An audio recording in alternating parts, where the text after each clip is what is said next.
Evening, folks. Everyday KT number 90. And a whole lot of these done so far. So, tonight, we're going to talk about the business of kilting. You know, I've hinted at it and talked about it a little bit through the episodes, but after a conversation I had this morning with a friend of mine that kilted a realtor out of Texas, hey, you know what? I'm sure there's a lot of folks out there who could actually use the help. So, the business of kilting, what is that all about? Basically, what that is using your kilt as a branding tool to advance your business. Are we talking about you as an employee, you as a spokesperson, you as a owner of your own business, as the entrepreneur, as a speaker, professional? You know, what is it that you're doing? So, how do you use your kilt as a business tool? Well, first is obvious. Wear it, and wear it all the time. You know, wear it wherever you go. Because what that does is that creates recognition, that creates an association of the kilt to you. People are going to remember that. You know, I've been to a great many events where, you know, people have come up to me later and says, hey, I have no idea what you do, but I've seen you 5 or 6 times. What is it you're doing? I don't know. So, hey Dave, welcome. Looks like the feed isn't showing how many people are in here, so I've got no clue. So, you know, wearing that kilt, that gives you brand recognition. My friend, the Kilted Realtor, he's doing that down in Texas right now. And with an awesome conversation with him about how to use his kilt for branding. So, okay, so you got to wear the thing all the time. You know, especially if you're doing business. Doesn't matter what the business is, as long as you don't have some kind of messy OSHA requirement or climbing ladders or whatever other thing is that you do. You know, wear your kilt because you want people to associate you wearing your kilt and that business so they can remember you. The next thing is, you know, get in front of people and use that kilt as the icebreaker. One of the hardest things to do when you're out trying to collect clients is getting their attention. Once they talk to you, well, if you know your business, you know your trade really well, it should be a no-brainer.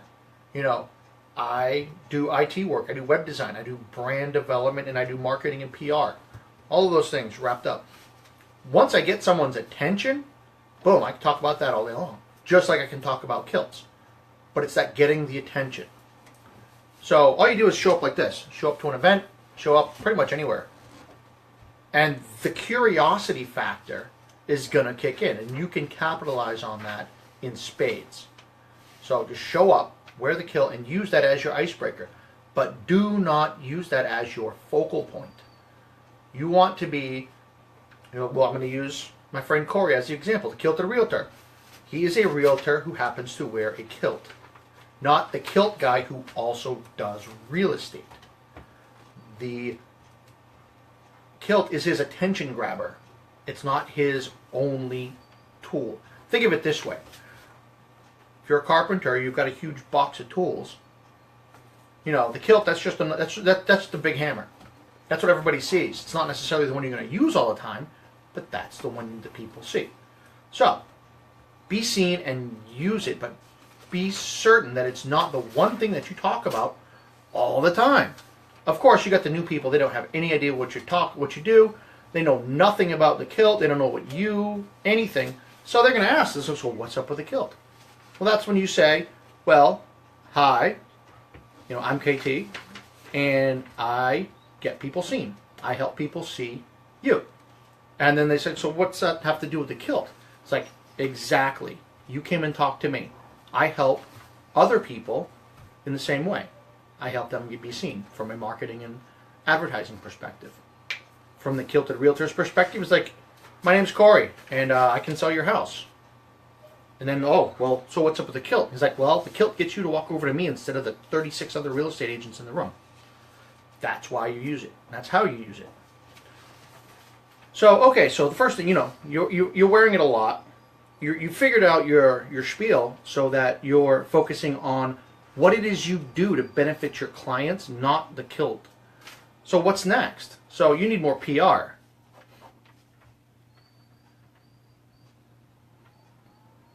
Yeah, good point, Brian. You got to be careful, because if you're out being stupid, the kilt will identify you. So that's why you just don't do that stuff if you're doing it professionally. So okay, so you wear the kilt all the time to do business. You have figured out how to utilize the kilt without using it as the focal point of any conversation. It's just the one that starts the conversation. So what next? So all your media, if you have business cards, if you have signs, don't do the old school headshot. Full body. I can show you right here my business cards. Boom. As you can see, you want that kilt on there. And like I said, it's a branding tool. It's not all you do. It's just another way to differentiate yourself from everybody else who does whatever it is you do. You're the kilted plumber. Lots of jokes there, but you could do that. There's a company out of Texas, Men in Kilts, window washing. That's kind of funny, but it works. And they're growing. You've got you've got people that are starting to understand that it's a fantastic differentiator without sacrificing the business that they're doing. So slap that thing on whatever you want. Use it and make sure people remember it. If you have the opportunity, get your own tartan so you have your very specific colors for your business. You can do that. It will be expensive, but you can. And then, okay, so you have all of those things. What else can you do? Get on social media. Instagram, Snapchat, Facebook, Twitter. Own those things.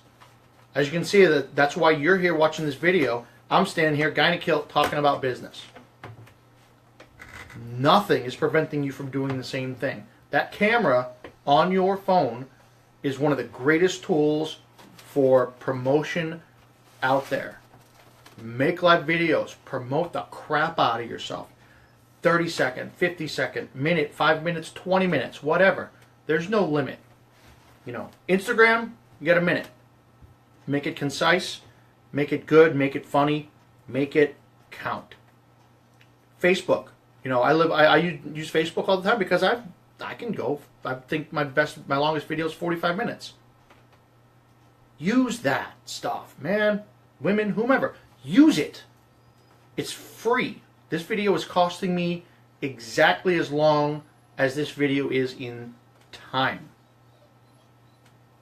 Most valuable commodity out there, but I don't have to worry about bills. I don't have to worry about spending $5,000 on a video production team. I stand it up on a $30 tripod and I push go live. Here we are. And that's what this whole thing is about. You've got your content, you know what you're doing, or you got your job, you know how you're going to use your kilt to promote, you have all the media stuff. Now tell somebody about it.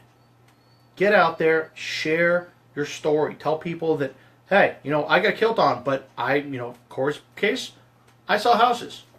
Ed's case, I wash windows. There are tons of people out there who do business. Mike, I run a restaurant. I print t-shirts. Tons of things out there that people do while kilted that nobody knows about. Because it just happens. It feels natural to the business person. They're just doing it. They don't realize that they're sitting on a gold mine of potential client attention, which is the thing that you want.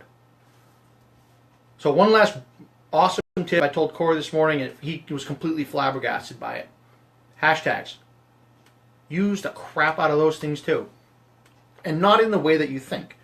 So for this video, I put, hashtag everydaykt because that's what we do. Hashtag be strong, put a kilt on because that's the call sign, if you will.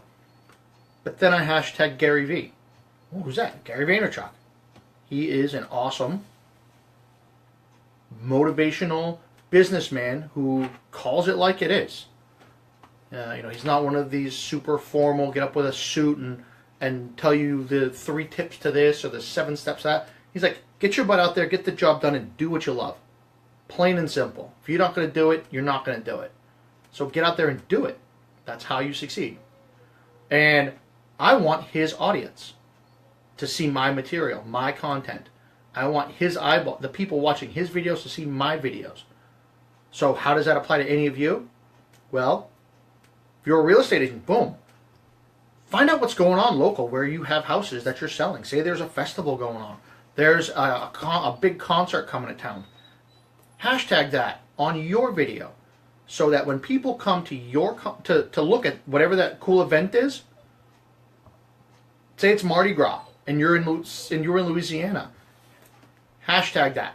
People will see all these cool Mardi Gras pictures, the beads flying, whatever else craziness, and boom, there's your video right in the middle of it. And guy in a kilt, odds are they're going to stop and push play. And that's what you want. That way you can get your message to people who you otherwise have no access to. So use those hashtags. And if you really want to get creative, go over to Twitter and you can actually search on top hashtags. You see one that you like, that you think you might be able to, use those people as your clients, throw that hashtag on your video. See what happens. Dallas is even excited about it. So use those hashtags, make the videos. It does take time to get comfortable with it. This is 90, and I've only been good and comfortable doing these videos for probably about 40 or 50 of them. That still leaves 40 or 50 before that I wasn't comfortable, just kind of getting used to it all. So before the dog decides he wants to eat the living room, somebody throw up a Kiltology real quick. Totally rad. Yes, use that when you're talking about surfing and skateboarding.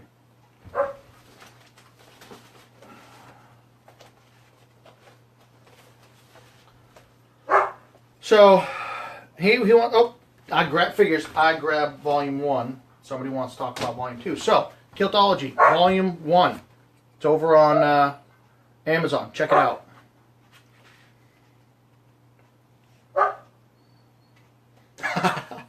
I forgot about this one. Number 58. A refrigerated sporin would be the apex of sporin design, it not for the constant clanging of the cooling system against the brass beneath the kilt. I'm sure you can get that joke. Dallas, be quiet, please. Just give me 5 seconds, dude. So, before he decides to eat his way out of the house, I bid you adieu. And go out there, kick some ass. Be strong. Put a kilt on. I'll see you tomorrow night.